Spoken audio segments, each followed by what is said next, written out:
Welcome to the Kimmons-Wilson School Research Forum. This is a little bit different of a setup than we typically have, obviously because we're all working and learning remotely. Now the research forum is being held in the remote setting. And our first speaker for this semester is Dr. Agyemang from The Ohio State University.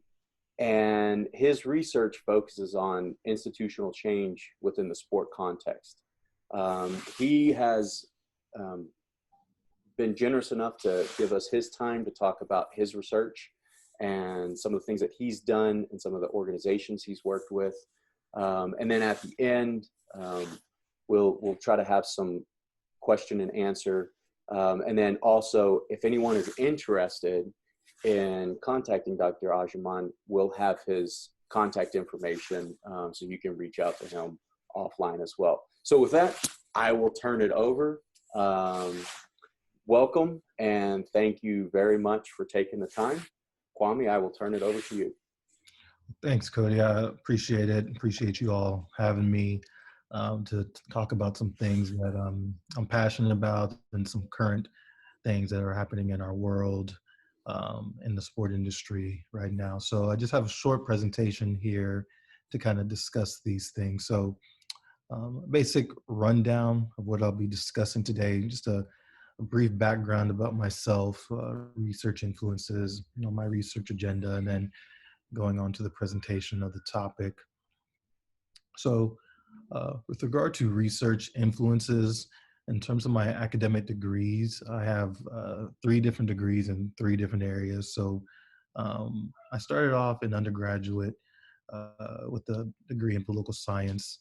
I think this really helped me understand social policy, institutions, how governments affect people, like it says right there. And then in the reverse, how people can influence governments and policy, such as the whole notion of social movements. And we see a lot of these things happening right now, right, with the rise of the Black Lives Matter movement, or even Me Too, all of which have happened within society, but also in sport as well.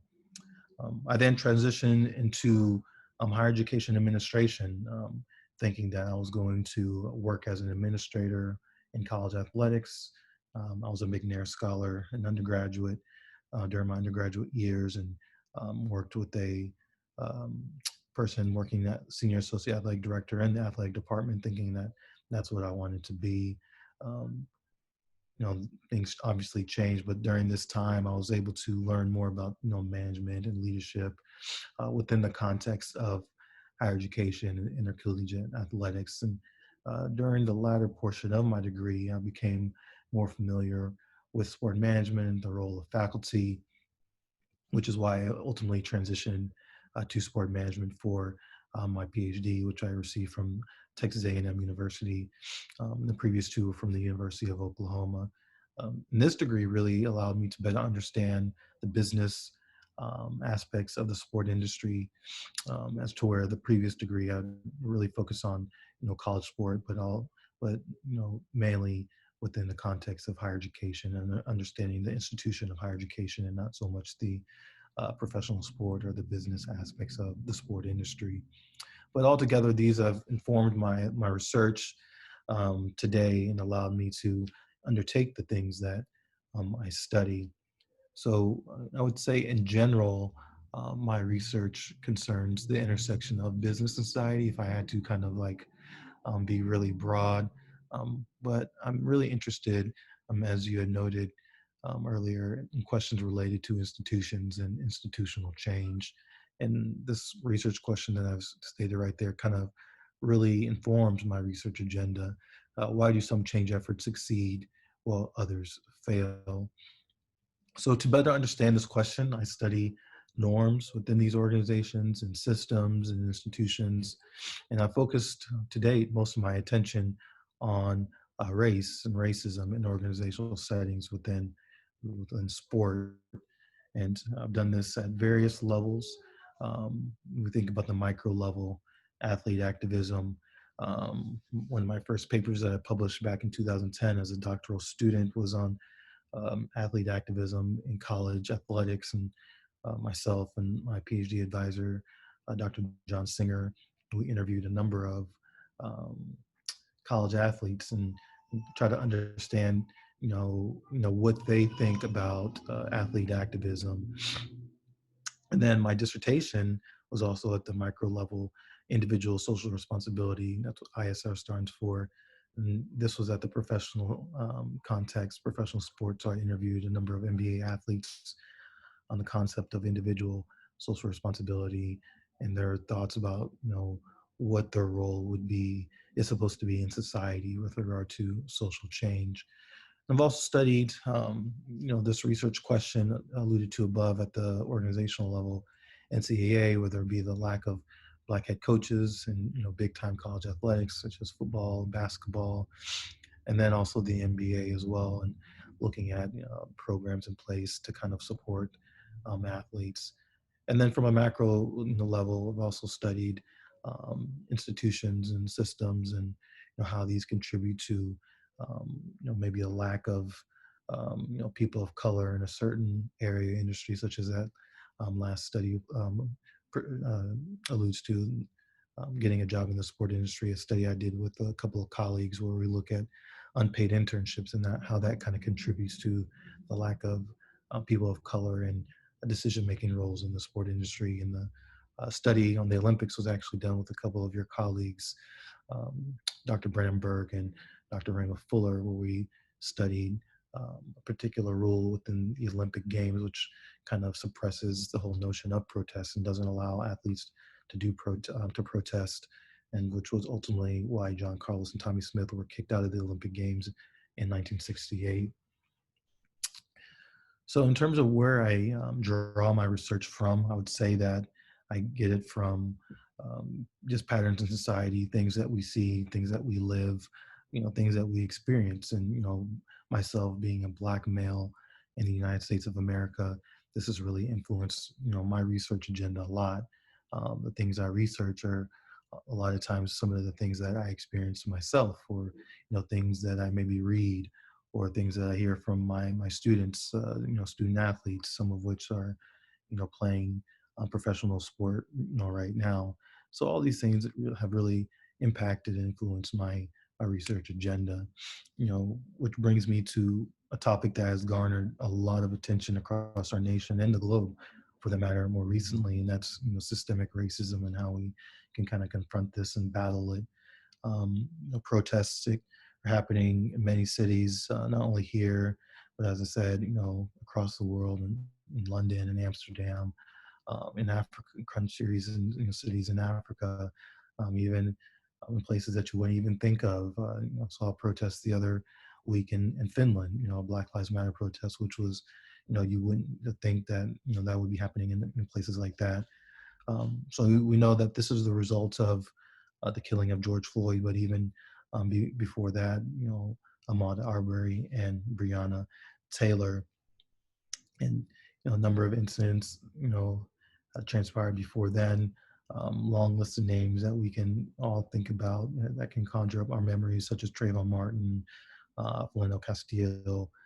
Alton Sterling was one that resonates with me, being a professor at Louisiana State University at the time and living in Baton Rouge, and him being shot and killed in Baton Rouge. Tamir Rice, Eric Garner. I mean, there's a whole long list of names. And this is not even to mention the several incidents, that microaggression incidents that have kind of garnered our attention as citizens, such as the whole notion of being a Karen, or um, blank while being Black, driving while being Black, or barbecuing while being Black. And one of the incidents that happened this past summer involving Christian Cooper and Amy Cooper, how he was bird watching, and how Amy Cooper acted as if she was getting attacked by him, and ultimately that cost her her job for the false accusations. But all this has contributed, right, to the calls for racial justice in society. So we know that these issues are not, we know that sport isn't immune to these issues, and as evidenced by this report that you see right here. The college football's moment of racial reckoning has arrived, and this one pertains to the what's been happening at the University of Iowa in their football program, where external findings found that there was a lot of racial bias and bullying, bullying, and overall just racial inequalities within the program. And this is not the only program that this exists in the past or now or even in the future. But as professors, as students, and as future managers and administrators in sport, I believe this topic is of much importance, just because if you look at the demographics, right, of college athletics, particularly big time college athletics, and then professional sports such as basketball and football, the demographics are mostly Black men. And most of my students, anyway, that I've worked with at LSU and now at Ohio State, they want to work either in college athletics, they want to work in the NFL, they want to work in the NBA. And, at least my experience has been less than extent that they want to work in NHL and MLB, but there are those students that do exist. But if this is the case, if we're training students to work in these in this industry, in these leagues and teams in particular, I think it's important that we're knowledgeable about these issues such as systemic racism, injustices, and equality, because these are issues that these players are having to deal with on an everyday basis. And I think at the end of the day, it's just the moral thing to do, right? Just to care about these things, want to have a better society, and be able to not walk around maybe afraid for your life. And, as a sport industry, I think there are ways that we can work better to, at least contribute to solving these issues. So, why are we here? This is a question that, I've asked myself a lot lately, as I'm sure a number of people have as well. But we see in society that we've tried to ignore this whole notion of race for far too long, and particularly lately, perhaps with the election of Barack Obama in 2008, this move towards a post-racial society, and how race and racism can't be an issue if we elected the first Black president of the United States. However, we know there's always an anomaly, and that doesn't point to the systems in place that um, may not make it impossible for people of color, but certainly make it more difficult when we think about redlining and things like that, and harder to get a loan, and all some of the things that are roadblocks in the way for people of color that have historically not allowed them to enter certain spaces. And also the whole idea of Black people feeling like they can't be themselves at work. Harvard Business Review late last year put out a series of articles kind of discussing this and research to support this idea. And I think about even myself, whether it be at my other two universities, Eastern Kentucky University or Louisiana State University, where I've spent most of my time. I always found it interesting that if I didn't dress up in slacks and a shirt and tie, if I was in, some, um, shorts and an LSU t-shirt, I was always confused for one of the athletes. And I was always told, good game. So, and it just goes to show that, why should I have to dress up just to be thought of as a professor? My other colleagues didn't have to deal with that question. Um, so whenever you internalize this, you start to think, oh, like, I have to hide my true self to be able to be accepted within this environment. And that's where the whole notion of code switching comes in. Maybe changing the way that you speak, or whitening your resume, as some research has shown. People maybe trying to adopt an American name to be able to be seen as more American. Next, the onus is often put on Black people and other people of color to solve the problem, when we know that this shouldn't be the case. It should be a collective effort on the part of all of us, because this issue affects all of us.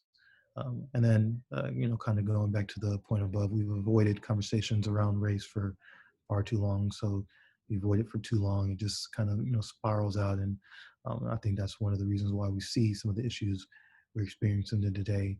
And then diversity, equity, and inclusion as a separate department in organizations and, the sport industry. This happens a lot, in my research. Um, with the sport organizations, we do often see that even if they even do have a diversity, equity, inclusion, it's a separate department, and they're faced with the task of confronting issues related to this. But one of the arguments I've made to my students and upcoming book I'm even writing is that it should be embedded and baked into the entire organization, and not just the sole focus of just one unit to take care of those issues. So, what can we as students, professors, and future sport industry professionals do? I think it takes a change in mindset from being a non-racist to anti-racist. So, I hosted a webinar back in late May after the George Floyd killing. I just recall just sitting back and thinking, what can I do to kind of contribute to this conversation and help and inform people to make change. And I said I was going to host this webinar. To my surprise, I thought it was only going to be maybe a few of my colleagues, but it ended up being almost around 140 people on the webinar on Zoom, and it's comprised of mostly college athletic professionals. We had some ADs on the call, senior associate ADs, and it was a good opportunity to get the chance to speak to them about these issues, and they felt it was very useful for them, and I received a lot of good feedback from them. But one of the first things that we did was kind of discuss this idea of non-racist versus anti-racist. So as you see right there, a non-racist sits back and watches, or they may not agree with the injustices that take place. Their passiveness ultimately strengthens racist systems, because maybe they hear somebody say something racist, and while they're not saying it, maybe they don't say anything. They don't stop the other person from saying it, or they don't check them. As opposed to an anti-racist, who is someone who fights to tear down these racist systems. And I like to point to a quote by my good friend and colleague, Dr. Nefertiti Walker at UMass. She stated, "Just a reminder that there is no neutral position when it comes to racism. Either you're racist and your actions uphold racist ideals, or you are anti-racist and your actions support undoing racist ideals, structures, institutions, and cultures." And I think that really kind of sums it up, and does a good job of kind of telling the difference between a non-racist and an anti-racist. So this is a picture of the infographic that was made for the webinar that I had in late May. A doctoral student made it for me. It included 10 different points, each of which we'll briefly go over right now. So the first one, this is not about you and your feelings. One of the ways that we can confront this and address it is that, at least my experience has been with some white colleagues or non-Black people. They're very apologetic and they say, "Sorry, I never knew."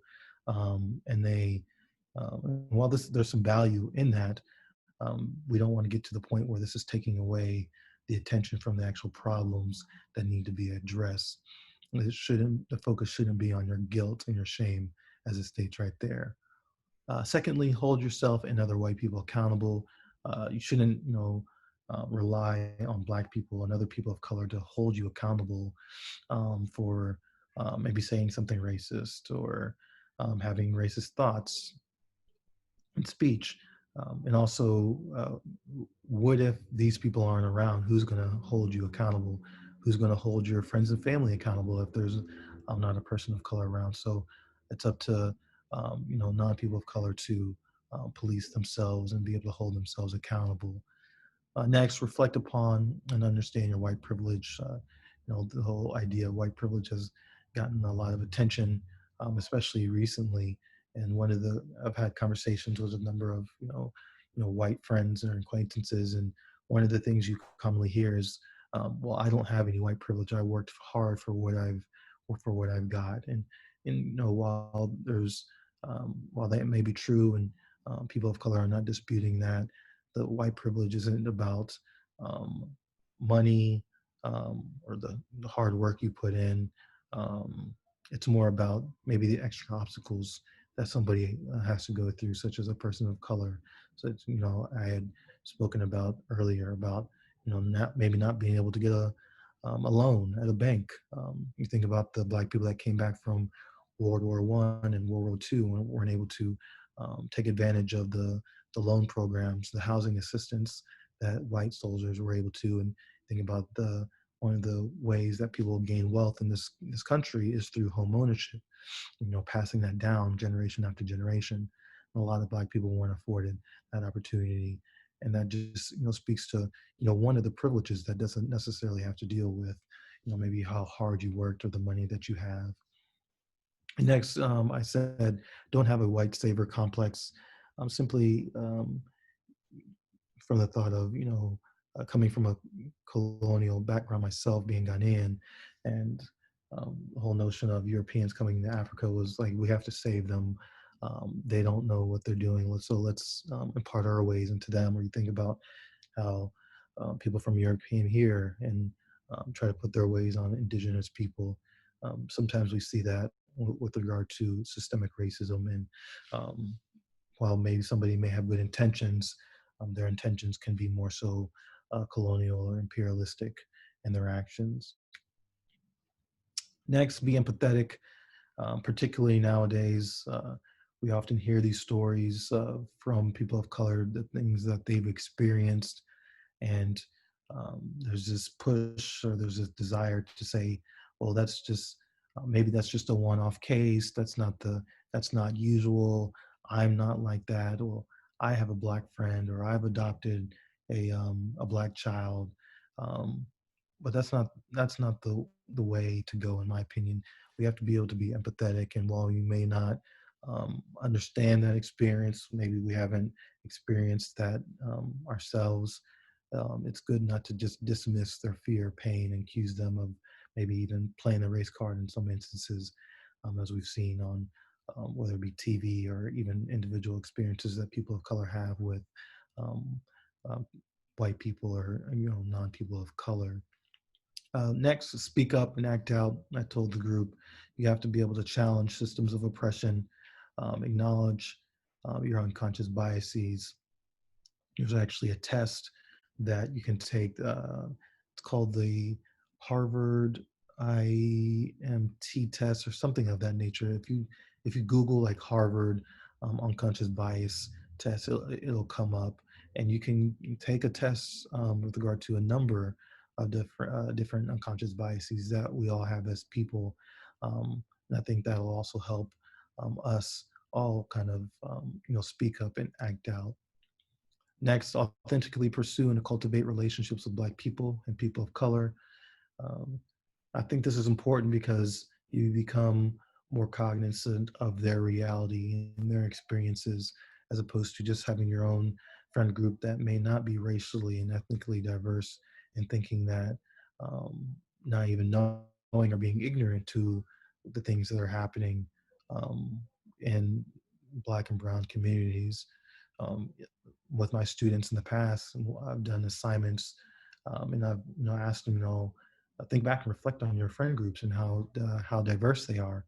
And I'm always, well, not so much anymore, but I remember at first when I did that exercise, I was surprised at how non-diverse or not diverse my students' friend groups were in their social groupings, consisting of mainly friends from their own racial group. Next, partner with Black people in organizations fighting against systemic racism. I did a call later after that webinar working with a group of NCAA coaches, and they were asking about ways they can help. And one of the things they all come from predominantly white institutions, PWIs. I told them they should partner with HBCUs and local organizations in their community that are fighting systemic racism. And I think the benefit is twofold. In that case, you're not only fighting systemic racism, but you're also exposing your athletes to issues they may not be familiar with, student athletes they may not be come in contact with otherwise when you talk about the HBCU and PWI kind of partnership. And the next, something that I always tell my students, I'm not there in the classroom to just have them be comfortable. I want them to be uncomfortable. I think it's good to be uncomfortable. You think about whenever we engage in physical activity, working out, uh, time under tension, it builds muscle. And I think the same thing we need to have that same mentality when it comes to fighting these injustices. And then lastly, don't see congratulations. Somebody shouldn't engage in this type of work just to be able to get a pat on the back, but it should be done to out of conviction and love to uh, see our nation better and stronger forward in the future. And I utilize each and every one of these things. I recently launched a company called 68th Street. Um, got the name from John Carlos and Tommy Smith, their protests at the 1960 Olympics. I had the opportunity to meet John Carlos a few years ago and get a chance to discuss with him. So this organization, this company, is a design and strategy company. It helps people such as maybe individual athletes want to use their platform in organizations, sport organizations, even organizations that aren't in the sport industry. Have had discussions with churches and other institutions and other organizations that of course want to address this issue. So I just kind of rely upon my research, things that I've studied over these last 10 years to kind of help them design and disrupt, as it states right there. And you can find this at the following website, 68thstreet.com. Learn more about us, the work that we do to kind of combat and address the issues that we're seeing today. So that is it for presentation wise.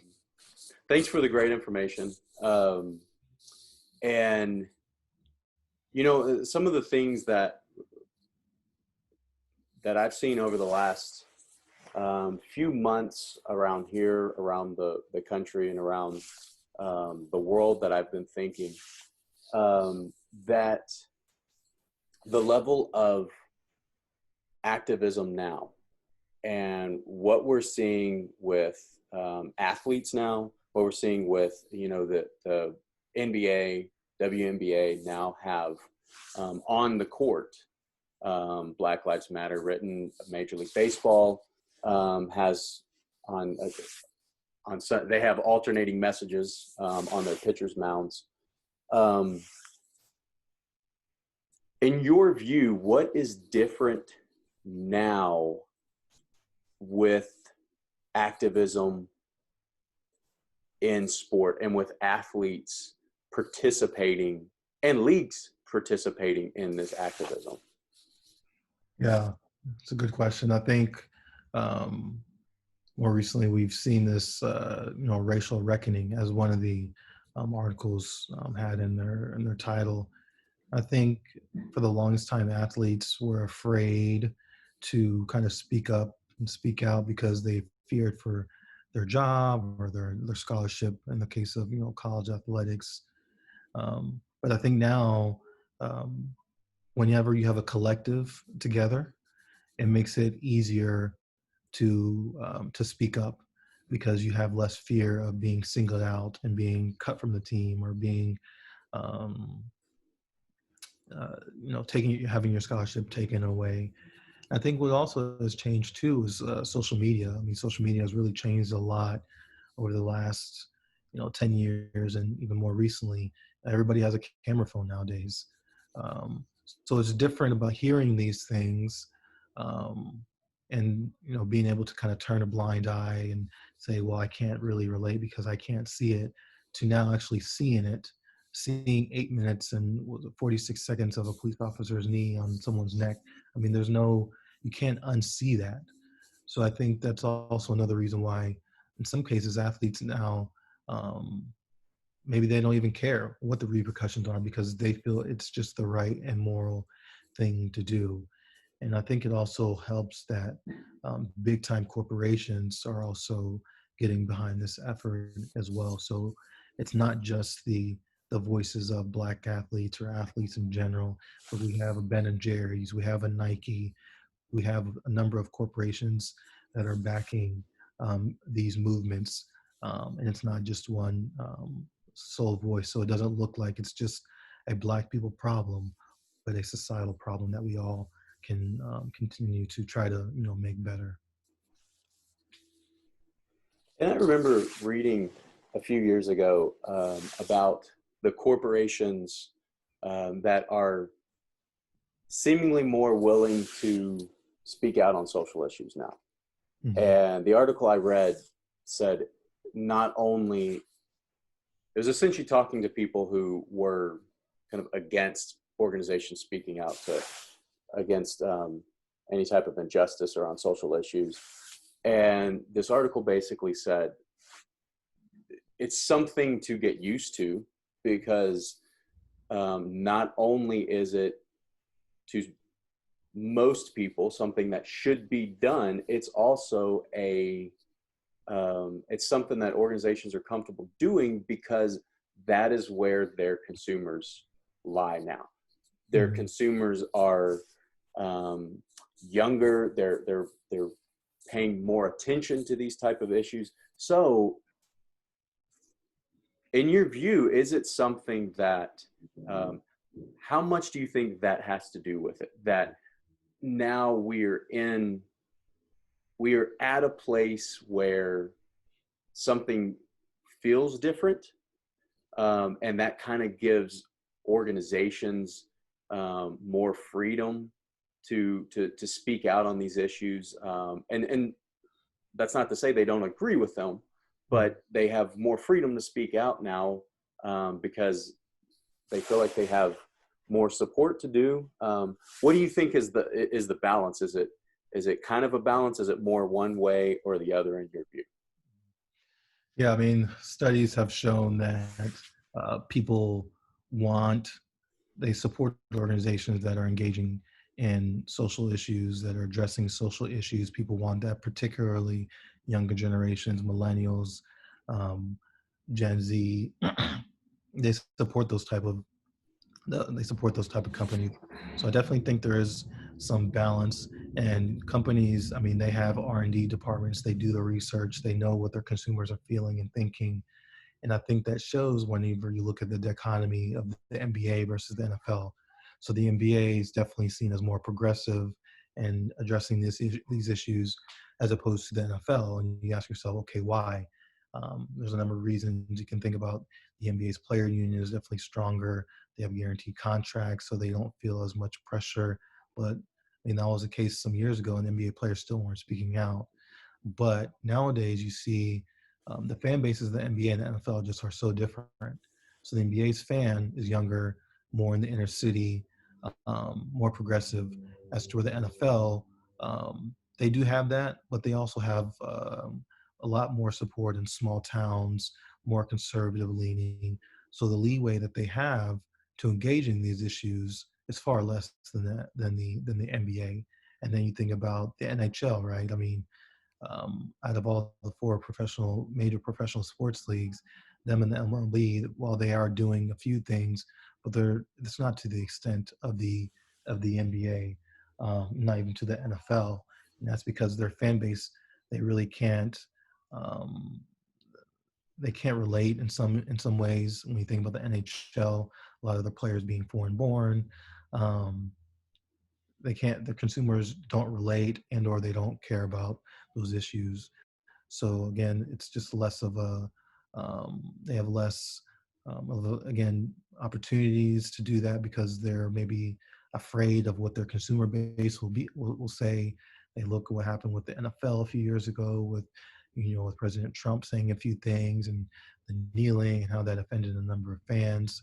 So I would say that is definitely a balance. It's not, one things I've learned, um, it's not all about, yeah, we're doing the right moral thing. It is more so, not more so, but it is about the dollars as well and being able to capitalize off the dollars to be made, with the jerseys, with the flooring and, having an NBA jersey with Black Lives Matter on it or equality or justice. There's money to be made there. I think the NBA knows that. Nike knows that with the campaign with Kaepernick. But there's also, some social good being done there as well. And so another question within, I'll ask about kind of society first, because society is, and the consumers are what drive the sport product and the entertainment product. And then we'll kind of go zero in on the sport industry and the entertainment industry. What it feels, the activism feels different now from athletes, but non-athletes as well in our society. In your view, is this a different, or is activism playing a different role right now? And if so, you kind of talked about it with the athletes and their willingness and ability to engage. But if you do think it is different now, what are some of the things that you think are driving that? Mm-hmm. It's a good question. It's a question I've asked myself, is this time different? Because it's not like we haven't been here before. We've been here several times. If you recall, was it 2016, 17 ESPYs where LeBron James, Chris Paul, and Dwayne Wade, and Carmelo Anthony, they made a pitch, we need to engage, we need racial justice, we need social justice. And then here we are again, 3-4 years later. A difference this time around, why I think it can be different, and I hope it is different, is that for anybody that maybe monitors or observes these protests, there's a lot more non-Black people that are marching in the streets, that are protesting, that are calling for change on Twitter, on social media, other social media outlets. They're posting, that are calling out their jobs for not being inclusive. So that's what gives me hope, at least this time more so than the previous times, of this time being different. Corporations are being held accountable for their actions. So more recently, I saw even IDEO, a company that's thought to be more progressive. They came out and said they haven't been as inclusive as they would have hoped to. A lot of their employees have come out and said things, and other companies who've made posts about Black Lives Matter, their employees have come out afterwards and said, no, like, you're posting this, but it's not true, because I've been here for so and so years, and you haven't cared about Black people, Black lives or whatever. So I think that's what's different this time around. You have more corporations being held accountable, people speaking up, because again, there's that collective nature of things, and people don't feel isolated like they have in the past. And athletes, the same thing. Just like I had mentioned earlier, I think it's this whole collective nature, collective ability of us to come together, such as the Pac-12 and the Big Ten. How these athletes are coming together, saying, no, we're not coming back unless A, B, C, D, and yada yada yada is met. You can think about if that was just one athlete, the conference would have just been, they wouldn't have listened. But whenever this big group comes together, it makes more for a powerful message. And we're seeing it on many levels, the athletes and employees now able to have more of a voice and kind of drive the conversation more so than in the past, which is ultimately a positive thing. So in the sport and entertainment industry, as we sit here, we are doing this visit August 2020.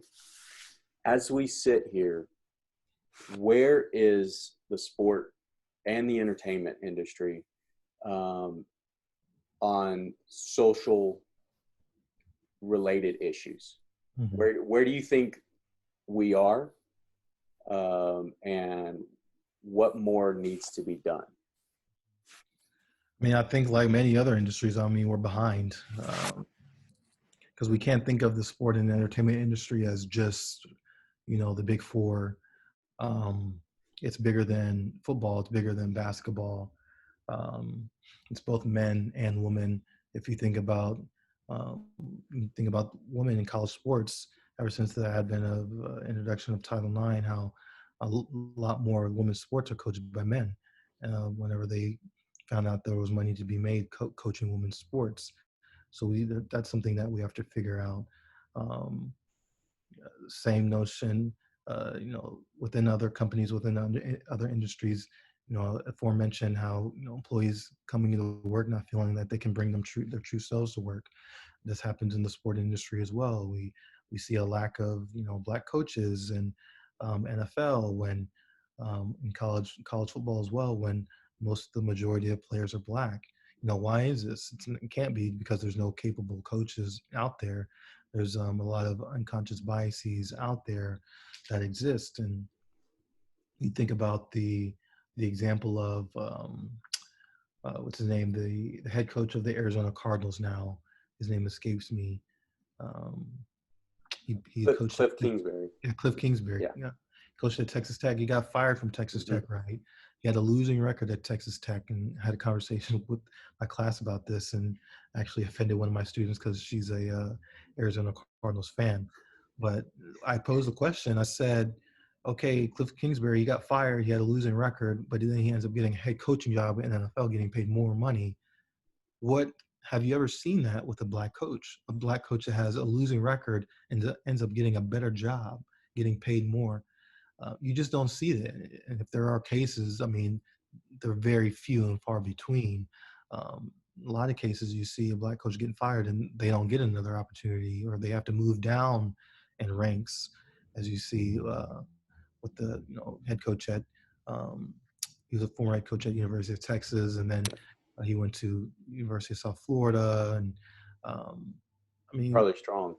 Charlie Strong. So I mean, these are some of the issues that show that while we've made progress, there's still a lot more progress that needs to be made. And I think even with COVID-19, it's even shown that even more the inequities, inequalities that exist within society, but also in sport as well.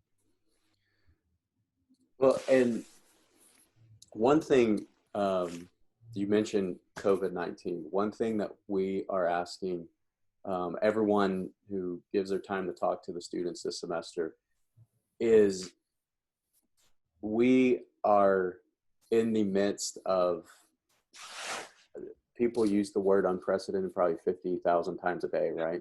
Yeah. But we are in the midst of situations where no one anticipated what was going to happen, I think. And where the sport, the entertainment world, the hospitality industry, we have hospitality students in our school as well, the society as a whole was significantly impacted. As an instructor of sport management, what are you telling your students as far as, or regarding how the sport, the entertainment industry will change amid the COVID-19 pandemic, and what should students do to prepare for that change and to prepare for moving forward with their careers? Yeah, I think it's a good question. You have to prepare yourself. I think for us, we have to think about classes, um, preparing for pandemics. These are all things that I never considered before this. It's made a huge impact on the way that we teach. So even from a work-life balance perspective, I mean, it's made a huge change, and it's gonna change sport organizations for the near future at least. So we've had a number of people being laid off or furloughed. Um, when we think about work, um, so many organizations were against work from home for the longest, but now you're seeing more organizations being open to work from home. So I think that's something that a lot more sport organizations are going to consider moving forward. Do we necessarily need all these workers in one area? Um, but from an athlete perspective and the sport industry, um, I think we're also going to need to come to terms with how we can best, I guess, situate our student athletes in an environment where they are able to succeed. So what I mean by that, I think this, again, like I mentioned earlier, has shown us a lot of the inequalities. So um, Black and brown people have been affected by COVID-19 more so than people of other racial and ethnic groups. So when we think about football and basketball, there's been this big push, especially with football, to play the game. And I know there's a lot of money to be made, but is it really worth it to bring all these student athletes together? When you think about football, that's a lot of players. The games, I mean, there's only what 50 or so, well, that's professional, but I mean, these teams have over 100 players. We've seen with Rutgers, we've seen with University of Miami. I mean, there's been so many schools that have had to quarantine. Um, so I think there's definitely gonna have to be some like planning in place for disaster, because these are things that we didn't anticipate. We weren't prepared for.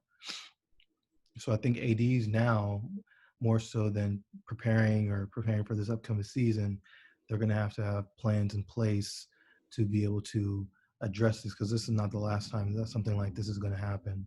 And for students, I mean, the job market right now is it's tough. I think about 2007, 2008ish, whenever we had a similar crisis. We had a number of jobs that were lost, and one of the things that professors told us at the time, you got to use that to pick up new skills. You got to figure out a way to make yourself different, to stand out amongst the pack. A lot of these resumes look the same. What are you doing during this time to enhance your skills? Is that picking up, coding, or is that picking up how to understand big data? Is that picking up, some new skill? Because um, what you don't want to do is, get in a situation where you're just feeling bad for yourself, and because a lot of people are dealing with the same issue, right? um, Utilize LinkedIn to connect with people in the sport industry. Find a particular industry or organization that you want to work with and connect with those people on LinkedIn. Ask them how you can prepare for whenever the things do open back up and they're starting to hire, making those connections. I think those are things that the students can do to prepare for, whenever things do open up, and going back to the old ads, and preparing for the next time something like this does happen. Well, thank you so much. This brings us to about the end of our time. So thank you so much for taking the time to speak with us, to speak with the students. For students or other faculty staff who want to follow you, I know you're pretty active on social media. Where can they find you on social media and on your various platforms? Yeah, you can follow me on Twitter at Kwame Agyemang. So that's KWAM, and then my last name Agyemang. And then you can also follow my consulting company at 68th Street, spelled out as SIXTY, and then 8th, and then ST for street, to follow all the latest things that we're doing. I do a podcast called Inflection Point, where I interview people in various industries discussing inflection points or turning points within their careers that kind of allow them to see things differently, and just kind of try to understand how they better manage and lead during those key points. So I've conducted a few interviews for that. The first one was Dave Zirin, who writes for The Nation magazine, who's a critical sports journalist. And I just conducted another one with a PR company, a founder of a PR company, She talked about writing statements for a number of these corporate brands during this current moment that we're in. So you can find us on some of my work on those two platforms.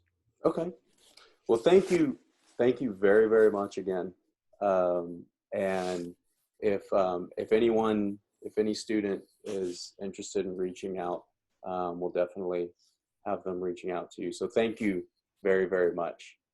I appreciate you having me. Hope you guys have a great semester, especially during this difficult, as you said, unprecedented times. Yes, thank you, and good luck.